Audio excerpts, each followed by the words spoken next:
और अलवर के खेड़ली थाने में फरियादी महिला से उप निरीक्षक के द्वारा 3 दिन तक दुष्कर्म करने का मामला सामने आया है।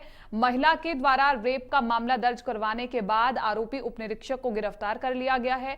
जानकारी के मुताबिक खेड़ली थाने में तैनात उप निरीक्षक भरत सिंह को 26 वर्षीय महिला से दुष्कर्म के मामले में गिरफ्तार भी कर लिया गया है।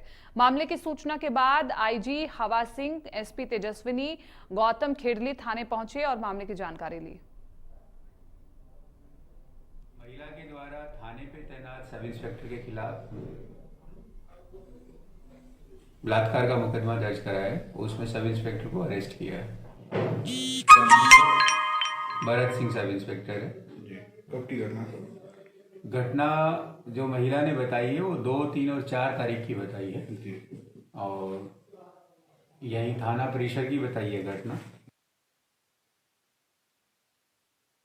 मुदित गौड़ ज्यादा जानकारी के साथ इंडियन न्यूज संवाददाता फोन लाइन पर हमारे साथ जुड़ चुके हैं। मुदित गौड़, ये एक गंभीर आरोप लगा है उप निरीक्षक पर, अभी ये मामला कहां तक पहुंचा है और एक बार दर्शकों को फिर से पूरा मामला बताएं।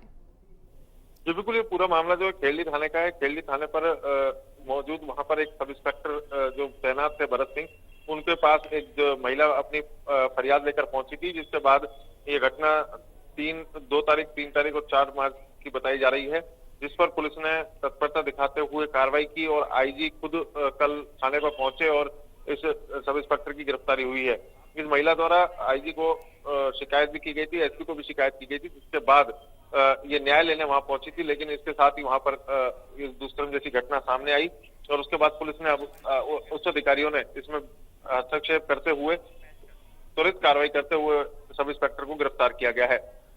जी, ये एक बड़ी लापरवाही को दर्शाता है। वो कानून के रखवाले जिनको देख करके समाज में कहीं ना कहीं डर खत्म होता है, लेकिन क्या अगर अब इस तरह की घटनाएं सामने आएंगी तो जनता के बीच में कोई माहौल बन पाएगा या फिर नहीं, कोई इज्जत बच पाएगी या फिर नहीं? ठीक है मुदित, मैं लौटूंगी आपके पास। एसपी तेजस्विनी मेरे साथ जुड़ चुके हैं, ज्यादा जानकारी के साथ इस पर चर्चा करेंगे, क्योंकि मुदित जी, यहां पर एक बड़ा सवाल ये उठता है कि जिस तरह से पुलिस महकमे पर यह गंभीर आरोप लगा है, किस तरह से आप इसे देखते हैं? तेजस्विनी जी। देखिए मैम, बिल्कुल आप सही कह रहे हैं। वर्दी में हो चाहे इंसान सिविलियन हो, कोई भी लॉ से ऊपर नहीं है। इसीलिए इसमें इतने गंभीर मामले में तुरंत गिरफ्तारी की गई है। अन्यथा बाकी मामलों में 164 के बयानों तक भी वेट करते हैं, बाकी एविडेंसेस आने का भी वेट करते हैं। बट इसमें परिवादिया के इतने संगीन आरोपों के ऊपर ही एक्शन लेते हुए तुरंत ही कल ही एफआईआर दर्ज हुई है और कल ही इसमें उप निरीक्षक की जो है गिरफ्तारी भी की जा चुकी है। तेजस्विनी जी, क्योंकि ये जब स्टाफ होता है, पुलिस स्टाफ होता है, साथ में जब सब काम करते हैं, तो क्या किसी प्रकार का कोई काउंसलिंग सर्वे भी चलाया जाता है कि पता चल सके कि किसकी किस प्रकार की प्रवृत्ति है या फिर नहीं? देखिए, जब भी हम थानों पे विजिट करते हैं तो डेफिनेटली हम लोग वहाँ के स्टाफ से बात करते हैं और महिला होने के नाते महिला स्टाफ से मैं अलग से भी बात करती हूँ और उसमें हमेशा हमें के फीडबैक लेते हैं कि कहीं भी किसी भी तरीके से किसी के साथ कोई शोषण या किसी के साथ कोई अनैतिक घटना तो नहीं हो रही है। और स्टाफ के फीडबैक को जनरली अलग अलग, कभी कभी इंडिविजुअली भी पूछते हैं कि अगर वो ग्रुप में नहीं बता पा रहे हैं तो। और इस तरीके की चीज कभी भी सामने आई नहीं इनके बारे में। इसीलिए जैसे ही ये कंप्लेंट आई तो तुरंत एक बार थाने पे पहुंच के एफआईआर तुरंत दर्ज करा के इनके खिलाफ तुरंत एक्शन लिया गया है। हालांकि महिला ने कल मेडिकल कराने से भी मना कर दिया डॉक्टर के सामने, हम उसको लेकर गए थे। बट जो भी है वो तफ्तीश का विषय है, इन्वेस्टिगेशन का विषय है। लेकिन प्रथम दृष्टया इनकी इतनी संगीन जुर्म इनको मानते हुए और ये मानते हुए कि यूनिफॉर्म सर्विस का हिस्सा होते हुए इतना संगीन जुर्म करना बिल्कुल उनकी रिस्पॉन्सिबिलिटी बहुत ज्यादा थी। इसीलिए इन्हें तुरंत ही इनको जो है अरेस्ट किया गया। अब बिल्कुल एसपी होने से पहले आप एक महिला हैं और एक महिला होने के नाते, क्योंकि मैं भी एक महिला हूं, सवाल ये उठता है कि प्रदेश में जिस प्रकार से बच्चियों के साथ, महिलाओं के साथ ये घटनाएं लगातार बढ़ रही हैं, इसको आप कैसे देखती हैं? और बड़ा सवाल ये उठता है कि जब पुलिस महकमे से, जहां पर सुरक्षा की सबसे पहले बात की जाती है, वहां से ऐसी बात निकल करके आती है, तो आप इसे कैसे देखती हैं? देखिए, ये डेफिनेटली एक बहुत ही चिंताजनक विषय है हमारे लिए भी, लेकिन इशू ये है कि पुलिस वाले भी सोसाइटी का ही हिस्सा हैं और सोसाइटी से ही आते हैं। तो सोसाइटी में इस तरीके के क्राइम जो हैं वो डेफिनेटली बढ़ रहे हैं। उसका रीजन सोशलाइजेशन हो सकता है, इंटरनेट की आसानी, आजकल जो भी इतना मटेरियल इंटरनेट पे आसानी से अवेलेबल है वो हो सकता है। जी। और बहुत सारी चीजें हैं, पेरेंटिंग, आजकल दोनों पेरेंट्स वर्किंग हो गए हैं, बच्चों के ऊपर ज्यादा ध्यान, मॉनिटरिंग उतना नहीं हो पा रहा है। वो सारी चीजें जो हैं वो हैं इसमें इन्वॉल्व। लेकिन डेफिनेटली पुलिस महकमे में जब एक आदमी आता है, जब वो वर्दी पहनने लगता है या लगती है, तो वो सिविल आदमी नहीं रहता।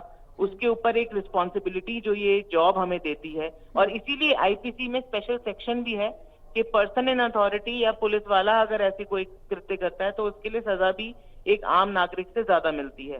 तो डेफिनेटली ये चीज है, और इसीलिए इनको इन्वेस्टिगेशन की शुरुआत में ही उसी दिन ही गिरफ्तार कर लिया गया।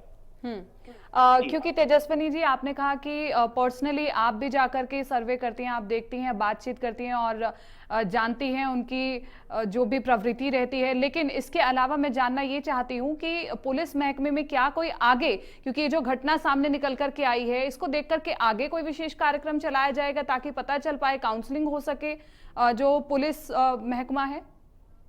डेफिनेटली, क्योंकि हमारे जो सिविल कोड है, जो हमारा मॉडल कोड ऑफ कंडक्ट है, जो हमारा जो यूनिफॉर्म सर्विस में जब हम आते हैं तो हम एक पूरा एक सर्टिफिकेट साइन करते हैं, तो उसका डेफिनेटली पालना जो है वो हमें करनी होती है। और नहीं करते हैं अगर हमारी आचरण से या मोरालिटी से किसी भी तरीके से, तो वो चीज डेफिनेटली उसमें डिसिप्लिनरी इंक्वायरी होके बर्खास्तगी तक के प्रोविजन है।